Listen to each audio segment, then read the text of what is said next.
最近網上就流傳林雪因為好賭成性，唔單止輸晒成副身家，仲欠下100億巨債，連夜走佬離開香港啊！林雪喺上星期六出席電影金童首映禮嘅時候，主動提到債務纏身嘅傳聞，仲一度嬲到連環爆粗澄清自己絕無欠債，仲強調自己大把錢，直斥嗰個傳聞荒謬啊！而除咗欠債傳聞之外，61歲嘅佢健康狀況亦都受到外界關注。佢喺接受訪問嘅時候透露，近年積極減肥，已經由巔峰時候嘅280磅減到而家260幾磅啦。盡量減到就減啦，係咪？朝早食清淡啲咯。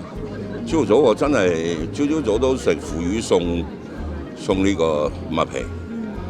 間中我有時食下多士咁，見我都雀躍咗個人，成個人都開心啲，係啦，同埋啲皮膚都好啲。至於火星早前喺一個訪問入面提到成龍刻薄，之後網上不時出現有關成龍嘅負面言論，火星就重申早前嘅訪問內容其實係有部分被曲解㗎。你有一段片俾人哋剪咗，咁人哋咪個個都係咁意，乜都講句咯。咁啊，有時啲嘢太過分咯，我又覺得，即係我個心意又唔係咁樣，曲解咗好多啊。所以變咗好多嘢講咗就算數啦，費事即係重複又重複。